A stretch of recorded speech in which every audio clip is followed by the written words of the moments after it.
Welcome to the Solo Mo Show, a weekly podcast hosted by Corey O'Brien, the social media strategist at Heat and author of thefutureofads.com.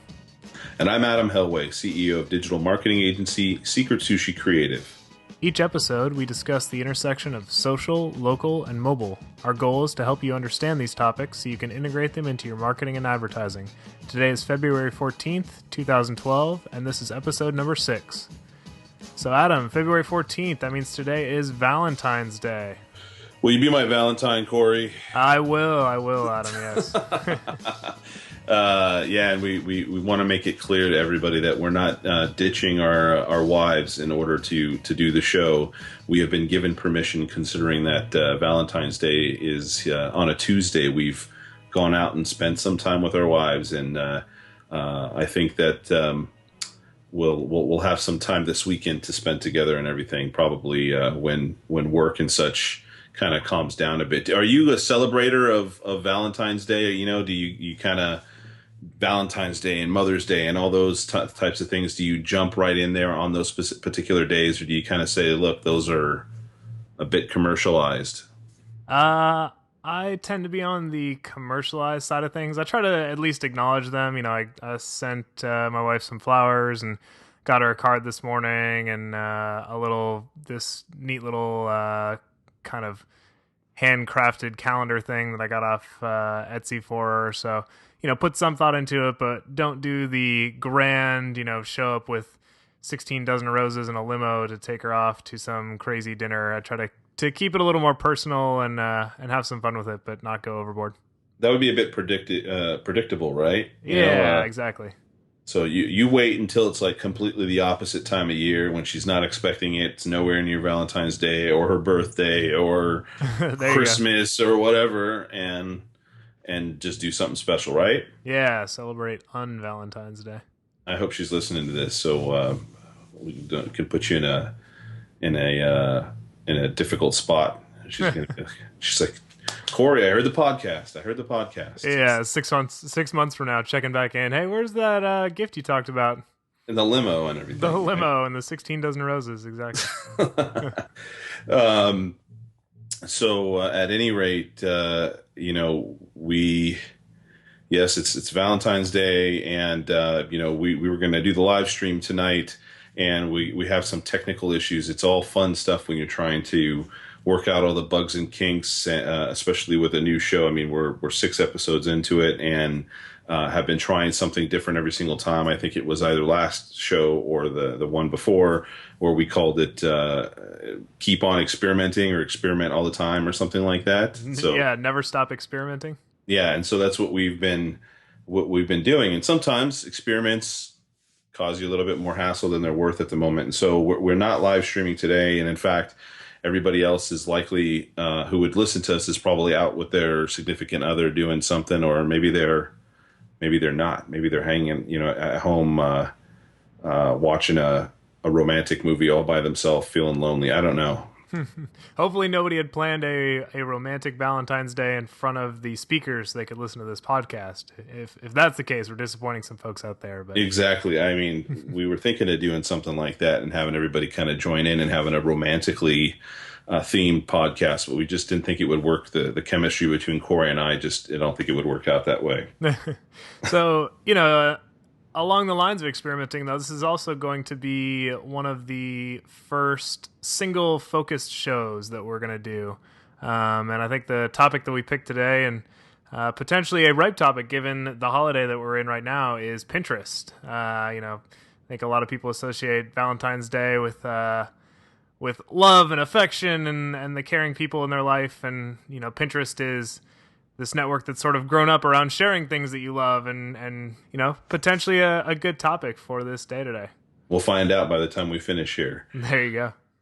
And so, like you said, let's get to talking about this here. What we want to do for the show is, kind of talk a little bit of an overview about it and get into what is Pinterest and what might be driving people, and eventually at the second half, discuss how you guys might think of using Pinterest for marketing or some other cool things that we usually talk about with our topics here on the Solo Mo Show.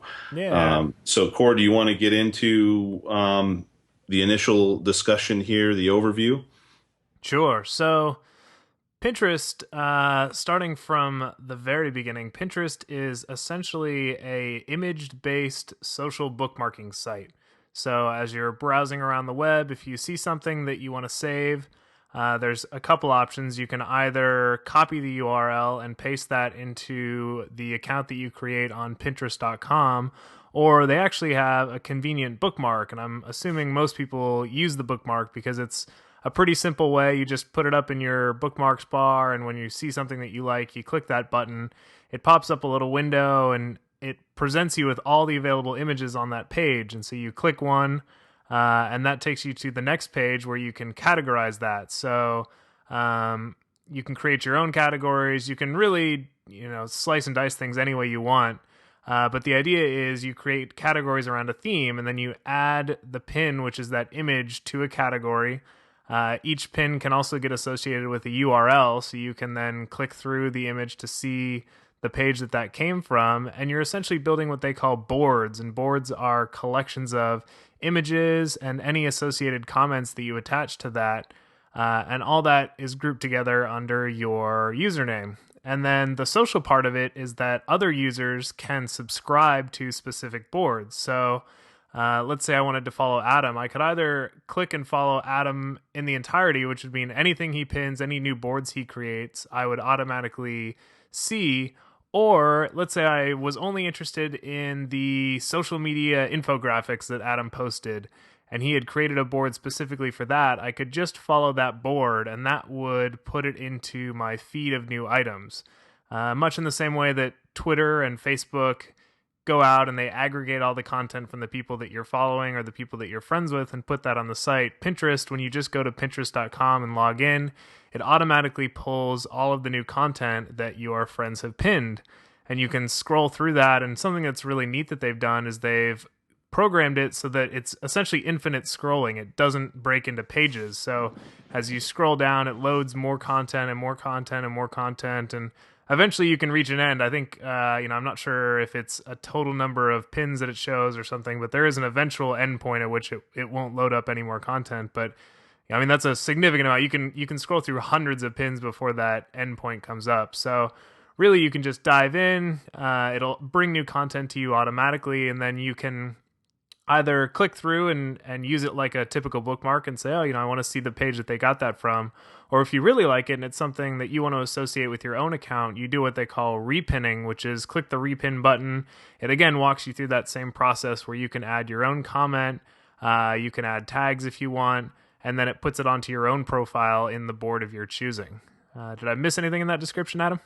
I was pinning right now, actually, so I didn't hear some of what you said, but Uh, no, it sounds like you got a lot of things there, and if we put it in kind of if we frame it similar to some other social networks, right?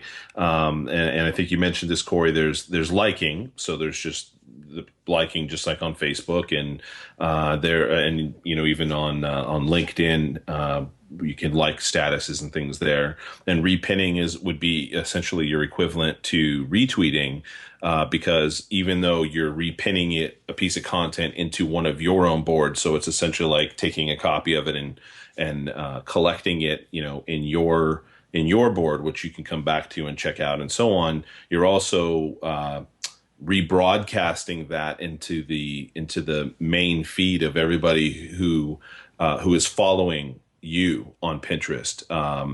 And sorry if I repeat anything you said, Corey, but you can follow. The interesting thing about Pinterest is that not only can you follow a person, but you can follow just simply individual boards. So, and you actually mentioned that with my infographics, and so.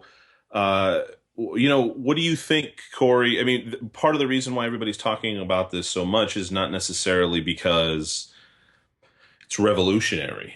right. They're talking about it primarily because it has taken off. It somehow has kind of struck a nerve with folks, and the visitors to the site. And to my knowledge, I think Pinterest has been around for just under 2 years. I think. kind of quietly growing. Correct me if I'm wrong, but I thought that that was the case. And over the last only 3 or 4 months, has it started to really exponentially grow to the point where it almost doubled. I think it was in the last 3 or 4 months, and it's been touted as the first website to reach 10 million users as quickly as it has. There's been some talk of other social networks that might have done that, or other sites, social sites that have done that as well. But there's just all this kind of talk about it, and I think the nerve that it's striking with people is the visual aspect, and a lot of what you already talked about, which is the usability aspect, like being able to scroll down to the bottom and just simply have things load and everything. They've made it so easy to do, kind of a natural thing that humans like to do, like window shopping, right, or scrapbooking.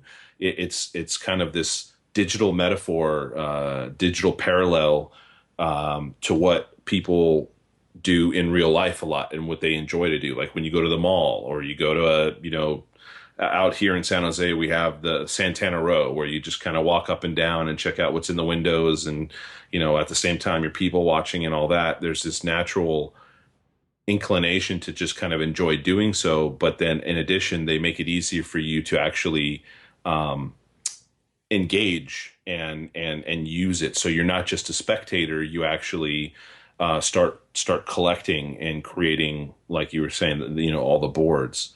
What do you think motivates people to be so excited about Pinterest right now?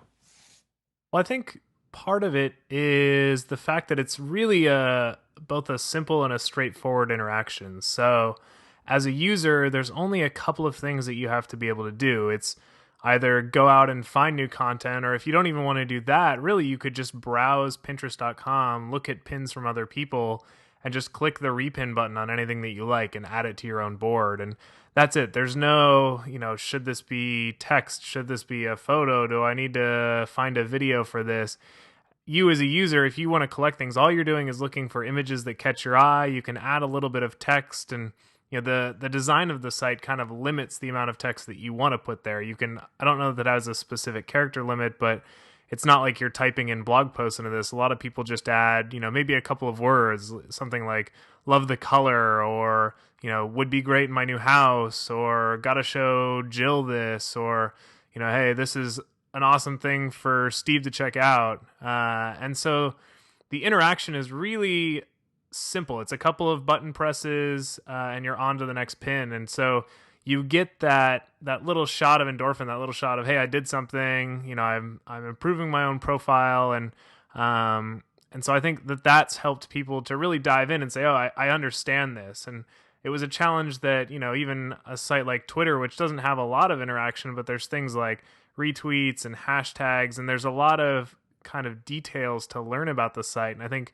Pinterest, to its credit, has removed a lot of those, kind of things that you feel like you need to tweak, and they've only left you with a couple of simple interactions that most users inherently understand. So I think that's part of what has really attracted people. And some of the numbers that you were talking about, 10 million unique users, and just looking back as far as September of last year, so just a few months back, they only had roughly 2 million unique users. And so from September through January, they went from 2 million to 10 million unique users. They've got this, exponential growth curve.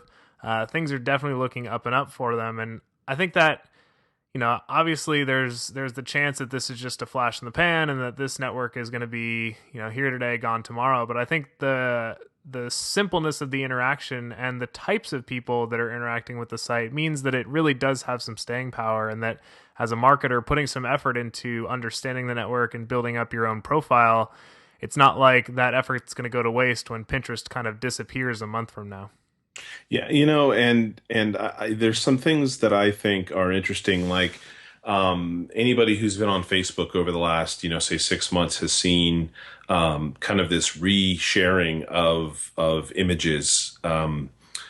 kind of grow in popularity. So you've got an image that has, some sort of clever inspirational quote, something funny, something that you might not, you wouldn't have seen on Facebook, say, a year ago, but now it's been making rounds. They've been making rounds quite a bit. And I think that Pinterest has been able to kind of riff off of the fact that, a place that's got 800 million users has kind of caught on to doing that, as annoying as I personally think that can be, when you just have, all of these very similar images being shared with goofy photos of cats, or, whatever they may be. It is caught on, and it's something that people on Facebook have done quite often, especially as of late. And so that, I think that rolls out kind of in a way over into Pinterest, and actually becomes even easier in a way to do it on Pinterest. You do it on Facebook, and in a lot of ways, the content feels like it gets lost. It doesn't. It's not like it's collected someplace for you to appreciate and then reshare later or something like that. And additionally, there was a discussion about how, when you do something like, for instance, and I was telling you here before the podcast that yesterday I was moderating a panel for Social Media Week at eBay here in the Silicon Valley, and it was a social commerce day. The entire day was dedicated to social commerce, and a lot of folks were talking about Pinterest.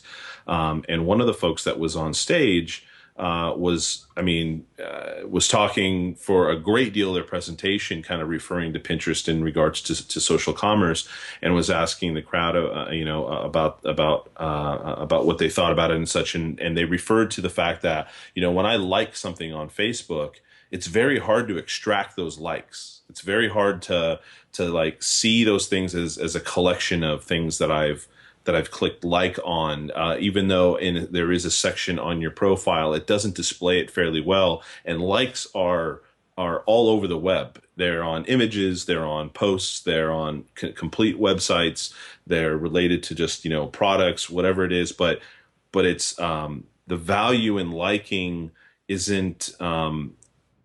It doesn't manifest itself as well for the user as it does for Facebook in the data that they try to collect. Um, and with Pinterest, that's quite different. There's a little bit more um, reward to the action of sharing and collecting and liking, because even the likes that you have on Pinterest, even though that's kind of that's an action that doesn't pull something into your board, you have a section for your whole profile where you can go back and see all of the things that you've liked. So there's, I think, a reward factor for people who like to see that this stuff is actually kind of being curated and pulled together and collected, so their work, so to speak, doesn't end up just kind of getting lost in the ether. Yeah, I think that makes a lot of sense. And the likes is actually interesting. I use that to sort of gather things that I like, but I don't necessarily have an entire board for. I don't have a category to put it in. So maybe it's an image that I like, or, a quote that I thought was funny. And so I'll click like, and doing so, I know that it puts it into a specific area of my profile. So like you said, it's not like Facebook where I click it and I watch this number go up, and maybe if somebody happens to be looking at the news ticker at that moment, they see that like, but that's kind of the end of that interaction. With a Pinterest like, it puts it into the area of a profile where you can go back and review those if you want, or see what other users are liking. So I think that's an interesting part of the network. The other thing that I like about Pinterest, and it's caused a little bit of it's ruffled a few feathers, but I think once they sort of get the messaging straight about the fact that they're doing this, but I like the fact that Pinterest, despite being a free network, does already have a revenue plan in place. So what they're doing is, when people are sharing links to, for instance, products on Amazon, basically anytime there's an opportunity for them to put in an affiliate link, they add their own Pinterest-based affiliate link. So if you see something that you like, click on that and go and actually purchase that product from Amazon, Pinterest makes money from that. And there was a little bit of controversy because it wasn't necessarily clear that that's what they were doing, and so it was kind of discovered, and people said, "Oh, is this the right thing for them to be doing?" And have they made it clear to users that that's what's happening and that that's how they're making money? So I think that they do need to be a little more upfront about the fact that, hey, we do insert our own affiliate links. I've actually been told by users that if you put your own affiliate links, they don't swap those out. They don't replace your affiliate links with their affiliate links. That might change, but I think that's the situation as it is currently. But I like the idea that they're already looking towards how to make money, how to keep Pinterest, as a viable business. They're not just a free service that wants to get 100 million unique users and then sell off to Facebook or to Google and shut everything down. And that, again, goes back to the point I was saying earlier, where as a marketer, you want to look at these new channels and say, 6 months from now, does this still seem like a channel that's going to be around, going to have a growing audience? Or does it seem like something where the people who founded it are really just trying to pump it up so that they can sell it, and then the buyer may or may not keep it running as expected? Yeah, I mean, for me, I would arguably say whether or not that would be an actual like business model, because it really depends on how much of the content is. I'd be interested to find out how much of the content is being shared directly from, say, Amazon, right? And how much you can possibly make maybe from that. I don't.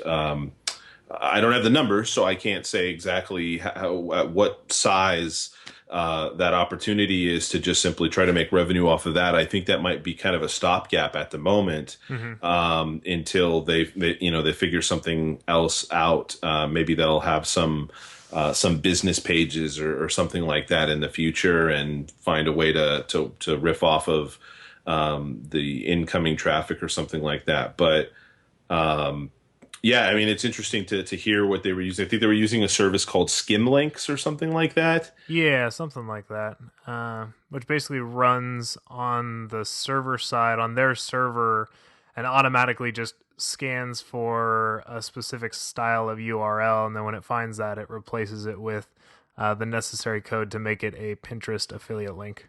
And there's some WordPress plugins, in fact, that will do that for your own blogs. Where it'll take a look at any references you have to Amazon or something like that, and then it automatically insert your affiliate link, so you don't have to bother with it. Yeah, and just to be clear, I don't think that this is paying the bills of Pinterest. I don't think that the money they're making from affiliate links covers hosting and all the image serving and all the bills that go into running a service like this. But I do think at least it shows that they have an eye towards getting revenue out of the users that they have. And like I said, they're not just a free service that's building up users with no idea what they're going to do with it other than sell eventually. It's, it is a service that is trying to become a viable business. So Yeah, yeah. Well, what I'd like to jump into, Corey, I'm finding, just as I told you, I was pinning when I was talking to you earlier, or as you were talking earlier, and there was a post that was put up on Mashable just only 6 hours ago here that has a real nice encapsulation of some of the current activity on Pinterest and some of the stats. And I wanted to just kind of go over it really quickly here. As we discussed, 10 million users, faster than any other independent site in history. They say that I actually have around 12 million unique users, but 10.4 million registered users, which just primarily means you probably got to have a lot of folks who are just spectators and just kind of viewing the content that other folks are putting on there. And I think, it's still in private. It's an invite only site. Right. Which is interesting that they've kept it an invite-only site. So if you want to go and get a Pinterest account, you can't just show up at Pinterest.com and sign up. You have to ask a friend if you know that they're on Pinterest. That 9 million of those 10.4 million registered users are actually using Facebook Connect, and that's a very interesting dynamic because it means that, again, it kind of goes back to what I said earlier about Facebook users having kind of already been somewhat trained to do this whole sharing thing of images. They're coming over, they're signing up very quickly using Facebook Connect, just a couple clicks. And then additionally, they're able to quickly find friends that are on there because it's pulling in their Facebook information and it's saying, okay, well, by the way, you have X amount of folks that are your friends on Facebook who are also here on Pinterest. And there's also that opportunity if their Facebook profiles are connected, which again, many of them are, that you can reshare a lot of the content you have on Pinterest, both on Twitter and on Facebook. And so for those who want to kind of increase the pass on effect or the reach of their content that they put on Pinterest, those are all good things. It says that 97% of the folks on Pinterest are women. Yep.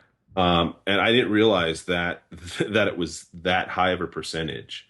Kind of makes me feel a little funny being on there now. But and so and again, kind of going back to you with the money thing and how, stable are they, and are they really going to be able to weather any kind of growth periods out?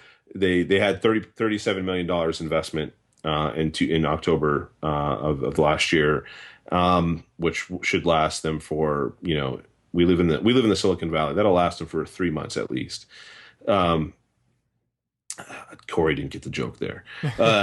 And then some of the brands, and I've seen some of the brands on there, which is quite interesting to see how they're using it depending on the types of brands that are on there. You've probably seen Whole Foods on there. Yep. So that's pretty cool and interesting, and they're perfect for Pinterest because of, food is a big thing on Pinterest. It's one of the top things that get shared is recipes via images. I myself choose recipes many times, most of the time simply because I see a great photo of the food, Yeah. And it makes me want to click, and it's not even on Pinterest to me before even Pinterest. That's how it was. There is Tom's Shoes, The Gap, Etsy, tons of craft stuff on Etsy that people are selling. It's, the biggest site online for handmade items and things from their community. Threadless, and we'll talk about Threadless in just a little bit from a great kind of a great story that Corey has about Pinterest and Threadless. UNICEF. So we've got UNICEF on there, not a brand that you would normally think of, trying to sell something, but they're using it there. HGTV, Blockbuster, Lowe's, a number of other places. So a number of other, brands. Couple other notable stats. That they have increased by more than 145% since the start of 2012. So again, we're in February here. That's about 45 days. And then lastly, the talk a lot has been not only about their user base, but about the fact that they've been generating a lot of referral traffic. And in fact, it's been noted that it's been generating more referral traffic to websites than YouTube, Google Plus, and LinkedIn combined. And in fact, I think Twitter might even get tossed into here. But it's pretty amazing to think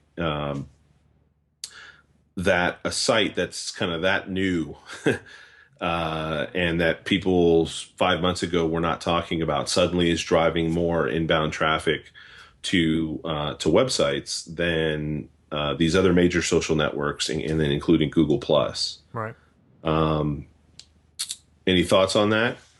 Yeah, I think one of the quotes that really caught my eye recently was actually a video that Gary Vaynerchuk put out. And what he was saying is that Pinterest is a sign that the future, the future of social networking is not about who you're friends with, but what their interests are. And I thought this was especially interesting as social networks kind of evolve from, friends in real life that happen to hang out online to people that you may just meet via social networks. And, I think that part of the reason that Pinterest has really grown so rapidly is it's really taking advantage of a new style of interaction. So it's no longer, oh, I wonder what, my five closest friends are eating for dinner today, or I wonder what, funny quotes they posted onto Twitter. It's really, I'm interested in these five topics, and I found these other people that are also interested in these topics, and together we're sharing content that all revolves around those topics. And so you're really defining yourself more by the types of things you're interested in versus the types of people that you interact with on a day-to-day basis. Yeah, this going back to the eBay event yesterday, there was a lot of references to Facebook being the social graph, but Pinterest and some of these others being the interest graph or the taste graph, and that those are the places that, like you said, we are connecting with folks rather than I know them, so therefore we're connected. It's we have similar tastes, so there's some things that I want to that I'm passionate about that you happen to be passionate about as well. Those are the things that are connecting, and they talked with. So there was Christian Taylor from Pavement, who was on the panel, and he kept driving home this thing about discovery, and about how discovery was a big thing for them with Pavement, and Pavement puts they basically put a store inside Facebook for you. So there's more to it than that, and they've even started doing it on Twitter a bit. But they say that their job is the beginning of the funnel. The sales funnel at the top. You've got discovery, and discovery of a new product or whatever it may be is exactly what kind of Pinterest is driving as well. It's this discovery thing of, let me find from the things I'm interested in and from all the content that flows into my page. Let me discover some new product, or let me discover a new recipe, or let me discover a new movie or a book, or a new website in general. Because of Pinterest, and it makes it easy to do so because of the visuals. Now, I mean, you remember Delicious. Delicious is still around, but Delicious has been around for years, and it does it in a similar fashion where you collect, links, Yep. and that's all it was just simply links to websites. But it was too, I think it might have been maybe too early at one point, and at the same time, just kind of collecting links it's not easy for the average non-geek to gravitate towards getting passionate about. Yeah, and it was more, really was collecting links for yourself.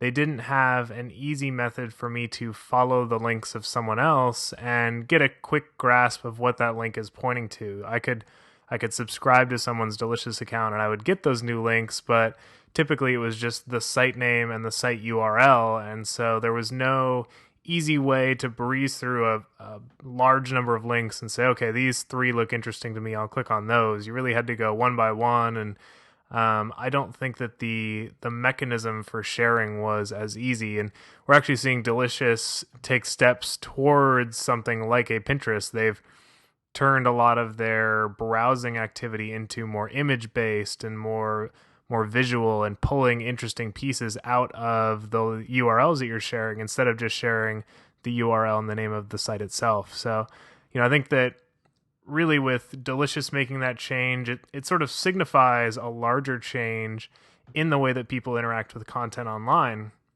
And one of the interesting results of that, and kind of a sign of a larger trend and not just Pinterest being a one-off kind of one-hit wonder, is the fact that we're already seeing spin-offs of the Pinterest style of site. And one of the biggest ones that actually surprised me that it was done in the way that it was done is a site from Lady Gaga. So she actually created a site called littlemonsters.com, and if you go to it, it really looks like a copy-paste job of Pinterest. The site layout is the exact same, the interaction's the exact same. You can repost things, you can like things, you can add comments, but even the way that each column is a fixed width, and the way that the site looks and feels is almost identical to Pinterest. It's like they just viewed source, copy pasted, replaced the word Pinterest with Lady Gaga, and away they went. And so that sort of shows that there's people out there who think that this way of browsing content is the direction that a lot of sites are going to go in. There's also a site called gentlemint.com, which bills itself as a male focused Pinterest. And they're not even trying to hide the fact that they're very much inspired by Pinterest. They're just trying to cater to the male audience. So as you mentioned before, males are very underrepresented on Pinterest. So they said, hey, we'll create an entire site. All we're going to do is focus on man things, and it's going to be, you know, Man things. knives and guns and all sorts of stuff like that. And we'll leave the crafts and the home improvement sort of, what new couch should I get? We'll leave that stuff to Pinterest, and we'll focus on man things. And I think I'm less interested in the site. I think that it doesn't work as smoothly as Pinterest does. So I'm more interested just in the trend that these spin-offs represent, in that there's a lot of people putting time and effort to say, how do I redesign my site, or how do I redesign my experience so that it is more visual, it is a lighter interaction, and it's easy for people to get in, find some content that they're interested in, and then get out. Yeah, it's funny that we're talking about other folks out there that are just kind of, like you said, copying and pasting Pinterest in many ways. I think you've already said it before, and we talked about this before, how the edge that Pinterest has is now they've also obviously got, good a catchy name and a brand that they've been building, but they've also worked on the experience aspect of it. And so I've seen some of the other sites that have, and I don't remember if it was Gentlemint or one of the ones that I think we looked at last week, where at the bottom you have to keep clicking to page through the content rather than it doing the automatic load. And those like little tiny things keep people there or turn people off or make their experience easier, so that it's like driving a car. If that person wants to drive 50 miles an hour, if you toss a bunch of speed bumps in front of them, they're going to have to slow down and then speed back up and slow down and speed back up. But if you just make it nice and smooth all the way in front of them, they're just going to go and have fun and have at it. The interesting thing that I found with us, as a company and working technically on websites and things as well. There is a script, a JavaScript that somebody has created out there called Masonry JS, I think it is. Mm-hmm. And you just grab it, and it's got a few options, and it does exactly pretty much what Pinterest does when it comes to laying out all the images the way it does.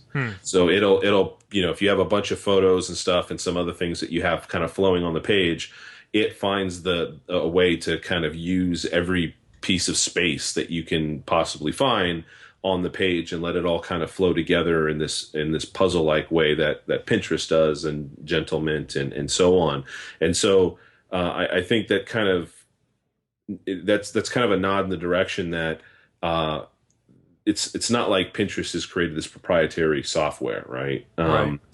And so that's where people are kind of out there just seeing if they can ride the wave that seems to be created by Pinterest or has been seized by Pinterest a bit.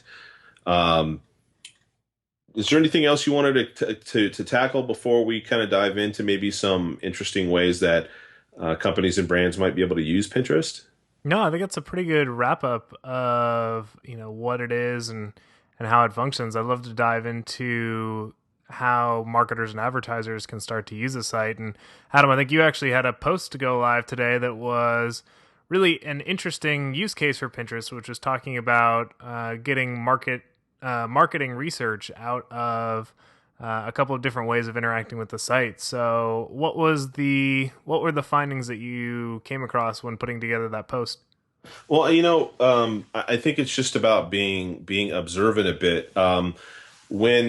When Twitter when they had the addition of lists, so now on my profile, for instance, right, I've got my who I follow, my followers, how many tweets I have favorites, but I also have lists that show the list that others have put me on. And when you look at lists, the interesting thing is you could learn a lot from what people perceive you to be when you have enough folks who have put you on lists. So if you've got, I think last time I looked, it's, a couple hundred, 250 lists or something like that people put you on, and you can see what do they name those lists that they put you on. I mean, if they put you on a list called jerk, well, then you know what they think of you. But, when they put you on a list called like blogger or thought leader or, cool person or, fellow geek or whatever it may be. But eventually when you get enough of those, it's almost like the social web is tagging you with their perception of who you are, whether or not that's true. It's Right. all about perception, right?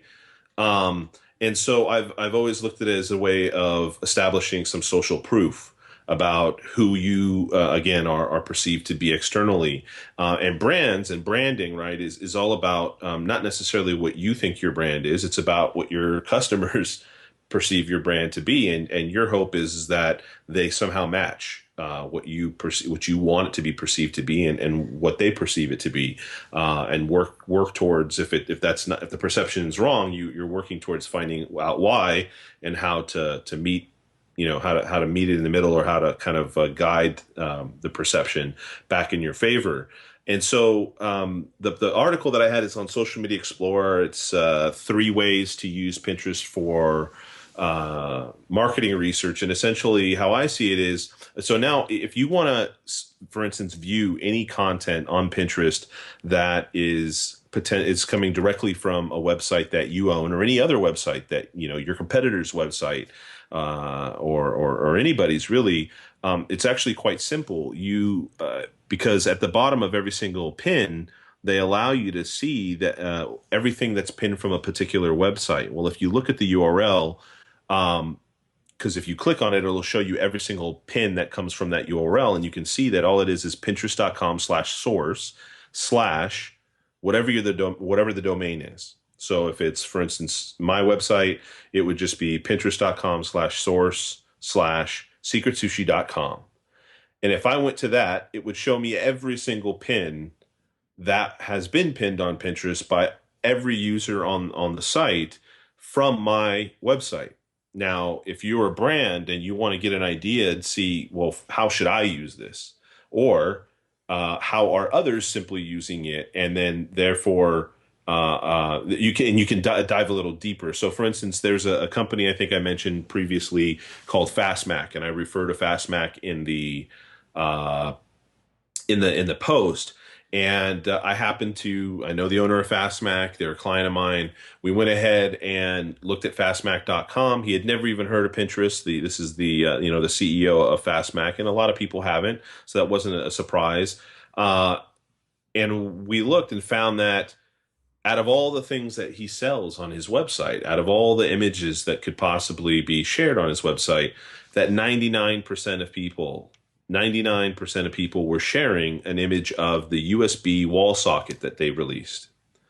And not only were they sharing just that product, but out of that 99%, a vast majority of those were actually the ad with the price, with the kind of benefits of the product and everything that is displayed on the product page itself, versus say just the product, because there are other images on that page of just the product, the wall socket sitting there, and the different styles that it has, and so on.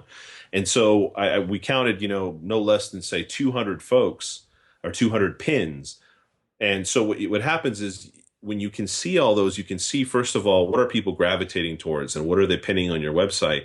But as I delve deeper into the article and kind of thinking about that Twitter example that I had earlier in regards to social proof, every single person who pins it is pinning it into a board, and those boards have to have a name. And so those names usually tell a lot about what people feel about that particular thing. If you call it, must buy, or cool gadgets, or, I want to have, or something like that, which there are some people that do that.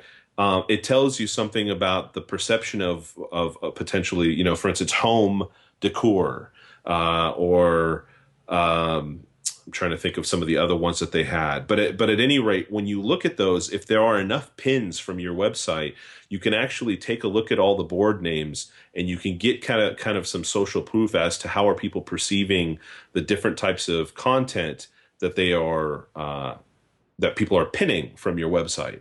Right. So that was one layer, and then not to go over the entire post or anything, but from there you can actually go even a step deeper because right on the page that shows every single one of your pins, you can actually see, for instance, how many people have liked a particular pin. What are the comments on there? And besides board names, every single pin has a written description, and sometimes those descriptions are really small and short, excuse me, and don't really have much to them. But sometimes they're more explanatory and tell a little bit more about what people think. And so over time, as Pinterest gets more and more popular, there's likely going to be more pins from all kinds of varying sources. And of course, when a pin is first pinned, it can then be repinned, and every repin is another instance of it. And so being able to monitor that and pay attention to what people think and think about how you can potentially create images on your site that are more apt to be pinned, for instance, or taking a look at public perception and saying, okay, well, these folks really, really enjoy this and love this product. Maybe I should follow them on Pinterest. And maybe they'll be willing to follow us as a brand as well and kind of engage with them similar to how you might do on Twitter. So the social proof aspect and this whole kind of perception and being able to take a look at not only the stuff that's pinned from your website, but being able to pop in any URL and see, for instance, what are people gravitating towards on your competitors' websites, um, is an interesting thing to do on a site again that's so young. It'd be interesting to see in the future how brands can utilize it a little bit more to find out what people are saying or think about products that are on their sites. Yeah, definitely. I think that's a great example or a great use case for Pinterest.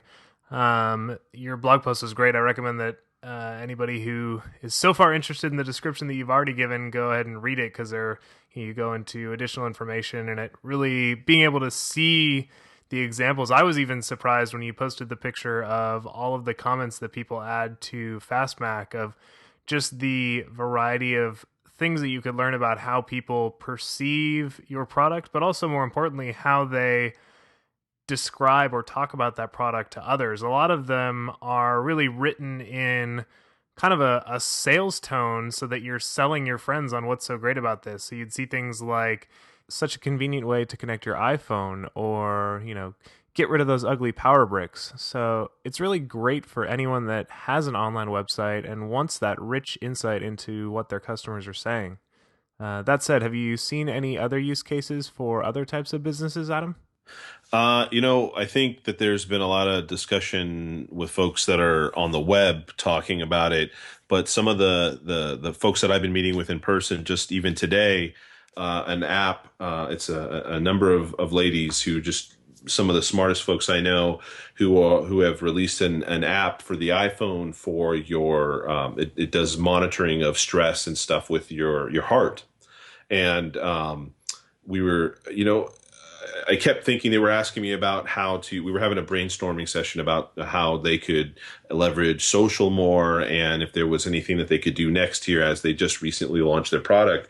And then they suddenly started to show me these, what they were calling slides, these big JPEGs that had kind of interesting sayings and quotes and such that they created to talk about you caring about your heart and the level of stress and balance that the level of stress you have in your life and how much you should how much you should care about balance in your life and all these other kind of very kind of health and cardiovascular and heart related things. And the images were kind of interesting and striking, and the quotes, the way that they were put on the images were very similar to quotes that you might see on Facebook again or on Pinterest. And it just kind of dawned on me like, okay, well, if you guys can get these in a format that might be even just fine tune them a little bit, but I think that these could be something you could just try out on Pinterest and see what kind of reaction that you get from folks, like this. And and I showed them Pinterest for the first time, and they said, wow, this is low hanging fruit. What's the worst case scenario? You go and you put up a few images and you try it out and see if they catch on a little bit. And that, I mean, that's really the bottom barrel. That's scraping the bottom barrel in regards to the lowest. What do you want to say? The quickest way to just jump up there and see if anything you have might catch on with the folks on there. Yeah, definitely. Um, so real quick, a couple of other interesting uses for Pinterest. And it's not necessarily something that I've seen a lot of people doing. So I think, sharing it, I'd love to see others kind of following in this direction. But first off, Pinterest doesn't really do a good job yet of letting you build out your own profile information. So, you can, of course, create your account, and I think you can add a couple of links. You can link directly to your Facebook profile and a single website. But if you as a brand wanted to create content on Pinterest, but then also say, hey, if you like the content that I'm creating here, we'd love to have you follow me on Facebook or follow the brand on Twitter or, read the blog. It's kind of difficult to do that. So one thing that I would recommend companies look at doing is actually creating a board that's sort of a where to find me area. And finding images that represent things like your website, or, for your blog, you could use the kind of square RSS image, and pinning things that include links to your other profiles. And you're essentially creating a board that becomes a collection of links to other places on the web to find you. And I think that that's especially useful for somebody that's kind of discovering your brand through Pinterest and through pins that people are putting out there. It gives them a chance to say, hey, I really like this brand. I want to see where else I can interact with them. So creating a board like that is a great intermediary step between now and when hopefully Pinterest allows you to build out a more rich profile. I think that's an excellent idea. Yeah. The other project that I took on, which I've actually seen others adopt after seeing this board, but it's creating a list of recommended users. So Pinterest, when you first sign up, goes through this process where they've got a couple of their preferred users and they recommend those to you, and you can follow those people, and that gets you some initial content flowing into your board. But other than that, there really is no way to find users besides looking at who is getting pinned or who is getting repinned, clicking on that username and seeing what else they're creating. So as a brand, this gives you an opportunity to become the curator of other accounts that you think people might enjoy. And the trick to this is that Pinterest doesn't allow you to pin things from Pinterest.com. The code would essentially kind of fold in on itself. So if you do have this bookmarklet attached, and that's how you're normally pinning things, it won't work if you go to somebody's profile and try to click that bookmarklet. So if I wanted to recommend Adam's profile to my followers, I couldn't go to Adam's profile and click the bookmarklet. But what I can do is actually copy and paste the URL, and then on Pinterest.com, you'll see a little add with a plus sign, and that's an add new pin button.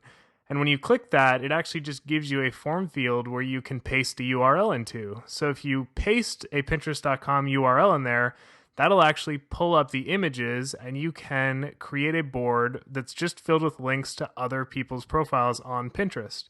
And what this allows you to do is essentially create, a group that you say, hey, these are people pinning content that represents the brand, or that the brand likes, and that we think people who like this brand will also enjoy getting pins directly from these people. And it's sort of the idea that you become the curator of valuable content, and then other people inside of Pinterest will look to your account and both recommend it to others and say, hey, this is an account that's shown me a lot of great accounts to follow, and it's shown me a lot of great pins, so I recommend that you follow it as well. And that there's a lot of value in having people go out and recommend your account to others because you're consistently putting out quality content.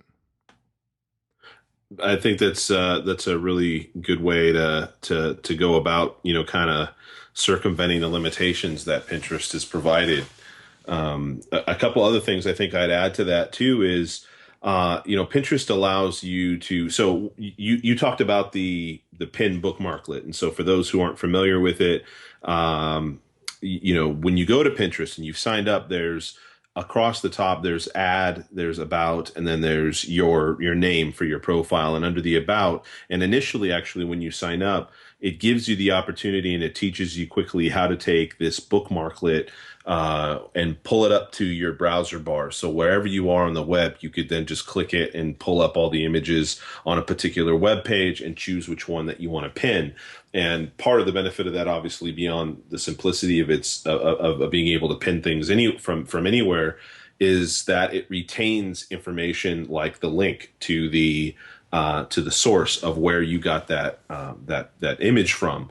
And so, if you decide, for instance, to do something like upload an image, which you can do as well, you're going to want to go back to that and you want to make sure that you hit edit and you add a link, because there's little value in pinning something if the discovery point just stops at the image, if somebody wants to find out what information there is beyond that. And so with that said, there's an opportunity for you to actually customize links to places that don't actually in fact have the image there.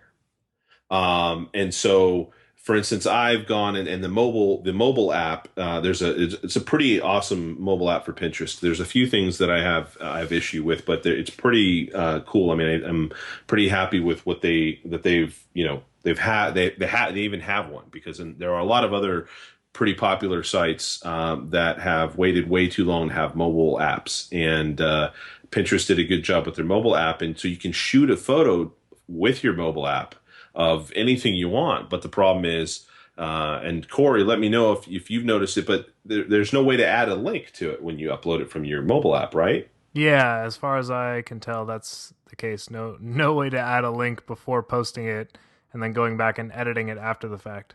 And so in that case, you could use it to get to capture something, like a product someplace, or a funny thing that's happening, or something else that just happens to be on your phone instead of on your computer. But make sure that soon after, and as soon as you possibly can, you go onto Pinterest, find that pin, and add a link to it, so that way it goes, wherever you feel that it should go. And so, you might even think of like blog posts and creating little placards for your blog post that could be pinned up here. So for instance, there's the blog post that I did on Pinterest. It doesn't really have a compelling image where people would gravitate towards that image if I were to pin the image directly from the blog post itself. But there's nothing stopping me actually from creating one that actually has the title of the blog post and some nice attractive text with the Pinterest logo or whatever, and make it a little bit more attractive, and then add the link to it directly to the blog post. There's a lot of infographics seem to be really catching on recently, and those obviously are not the same as the standard fodder of interior design and food presentation and fashion and all that stuff. But people are finding it an interesting place to collect visual information as well. And I think that possibly doing that on all your blog posts or on a select few blog posts and adding that to a particular board might be another strategy to drive some awareness and traffic over to your blog.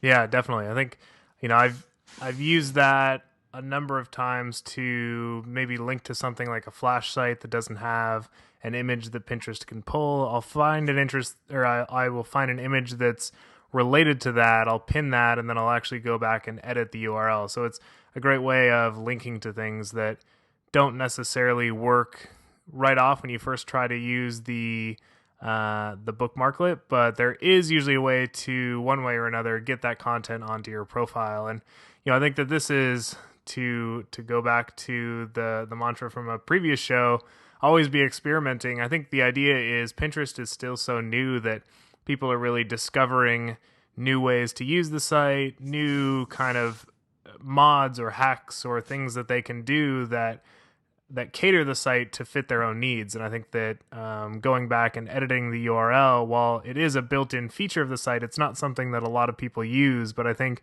as a brand and as a marketer, there's a lot of power in the ability to both pick the image and pick the link and not have to have them relate first off, but go back and fix it and make it present the way that you want it to present.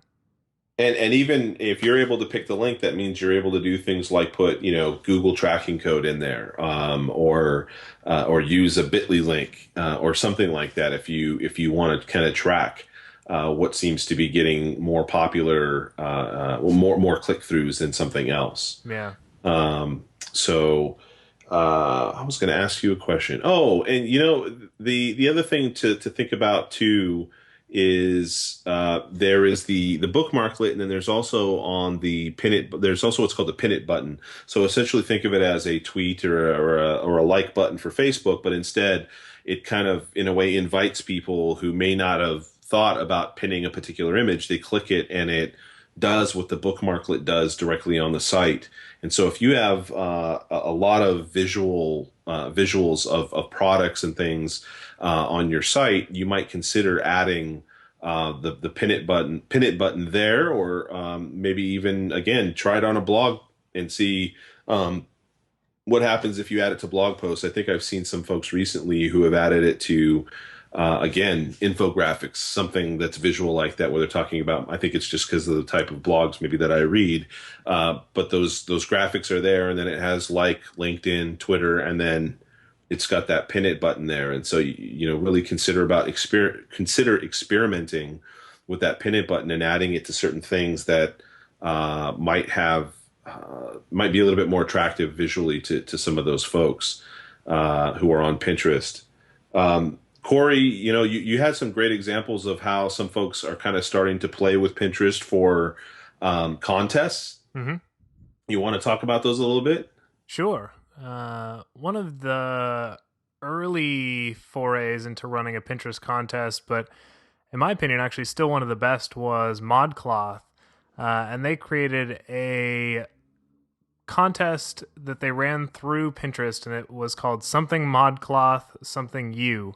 So ModCloth is a female-focused fashion sales front. So they sell things like clothing, shoes, bags, and accessories, even kind of house accessories. So it's a natural fit for Pinterest. Of course, they were an early brand to dive in, but the contest that they created was around weddings. And so what they did is they put together a post on their blog that explained how users would actually go about entering this. So the idea was a user would create a board and they'd call it Spring Modcloth Wedding.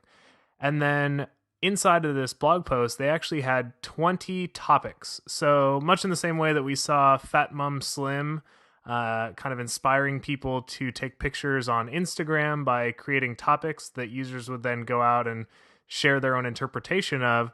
Modcloth created these topics, and the idea was keep them kind of broad and let it inspire users to share something that represented that topic for themselves. So just reading through a couple of these, one was something vintage, one was something new, one was something handmade, one was something blue, and those are sort of the four key things to add into a wedding ensemble when you're getting ready. You've got the something blue, and so the idea was people would go out and they would pin one thing for each one of these topics, and then they would add hashtag ModCloth to each one of those pins, and that allowed ModCloth to see who was participating in this contest. It allowed them to interact with these users.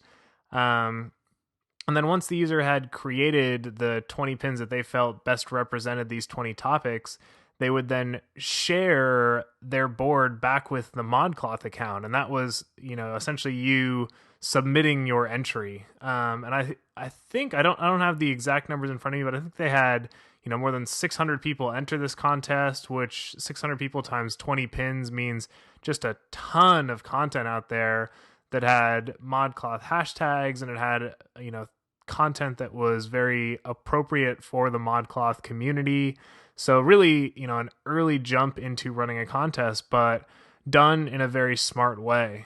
The other contest that I saw recently actually was Threadless, which is the community-driven t-shirt design store. And what Threadless did is actually tapped into Valentine's Day, appropriately enough. So this is the Valentine's Day episode. They created the Threadless Hearts Pinning Contest. And what they were doing is giving away either $200 in Threadless, or I'm sorry, they gave away $200 in Threadless cash and $200 in Amazon cash. So it was, sort of a financially motivated contest prize. But in order to enter their contest, you would again create a specific board and you'd title the board the Threadless V-Day Challenge. And you'd create this board with a specific person in mind. And so, probably your significant other or the person that you were hoping to woo this Valentine's Day. And inside of the description for that board, you would actually let Threadless know why you had chosen that person. So, maybe it was, hey, this is the board for my wife because she's the love of my life, or something like that. And then inside of that board, you would add 10 pins that would make great gifts for that person.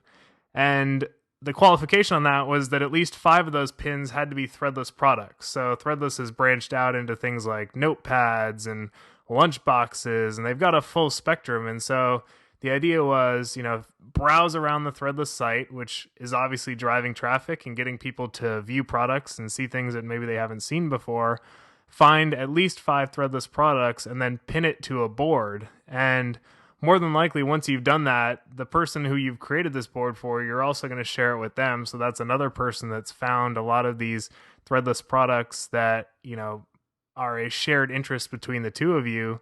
And then also anybody who's friends with those people or following that person on Pinterest is going to see that content. So, a great combination of creating something that was relevant to a event and something that a lot of people were going to be paying attention to.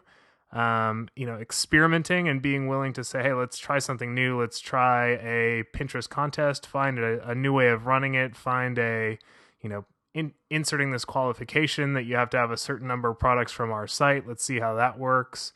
I think this was smart on their behalf to keep it low key, keep it easy to enter, easy to participate, but also, ideally gave them a lot of great knowledge for what works when you're going to run a Pinterest contest. And I wouldn't be surprised to see them come back the next holiday or the next promotion that they're doing internally and creating a similar contest again to see if they can get a bigger response next time. One other thing that we didn't touch on, and I'm interested to know if you've seen any interesting uses for it, but you can create group boards where you can invite, of course, multiple people to go ahead and use the board. And unfortunately, you can't have just, I think, well, I say unfortunately, but it would likely be a big mess if you just simply had this huge public board, if not done correctly.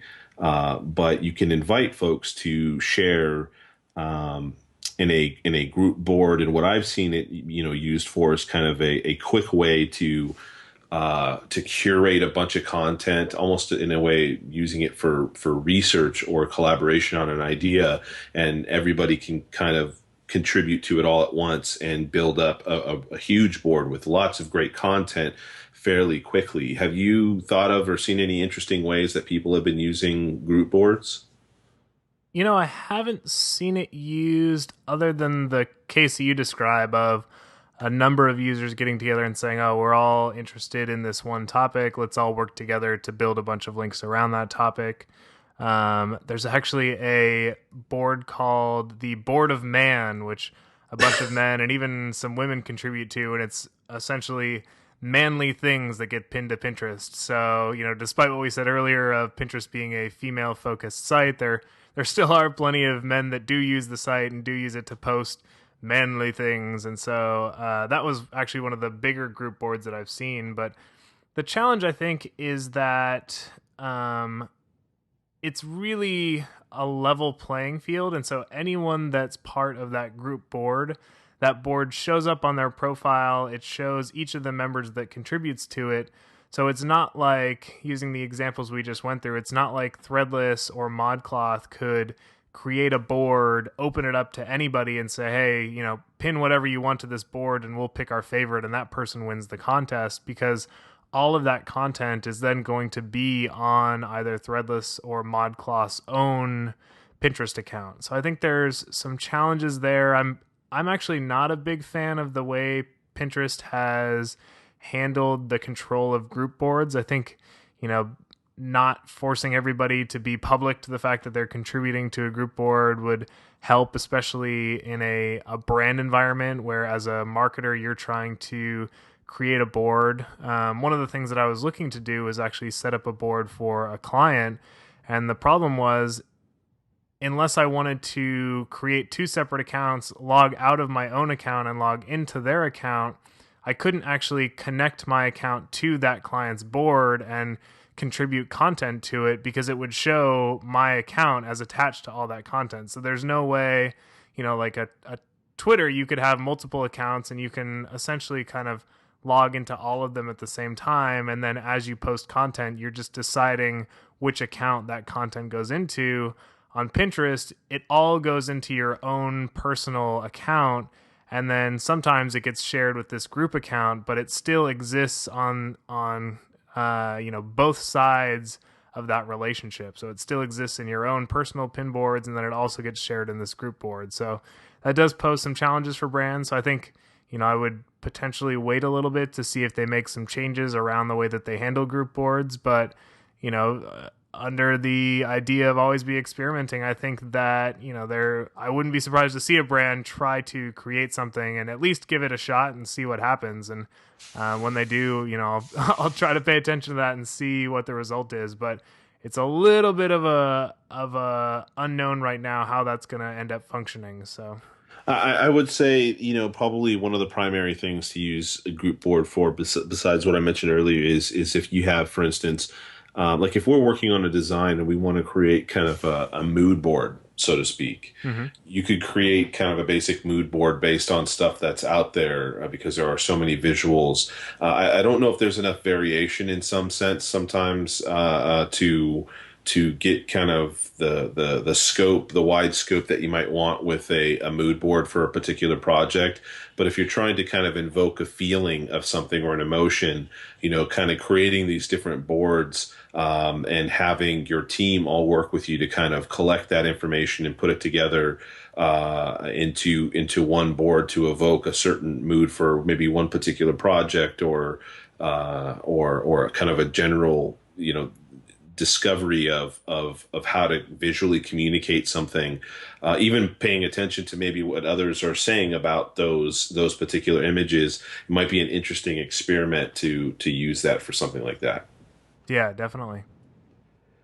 So where are we at here? Anything else that we want to cover here for Pinterest? I think I've learned a lot from you in this. Actually, there's some really interesting things that you've thought of with this, and I think as of last week when we were talking about covering Pinterest, I had only a few pins here and there, but I kind of went a little bonkers and spent some time exploring. And I think the hump that as a user you have to go, you have to climb over is what are your board names? Once you decide what the board names are, and or at least initially the few boards that you want to create, instead of just using, say, the canned boards that they give you as soon as you sign up, then you start to kind of feel like it's a little bit more yours, and then your search for the type of content you want to put into those boards makes sense. Yep. Yeah, and I think my advice on that would be to start broad and start with a topic that's big enough that you can incorporate enough pins into it.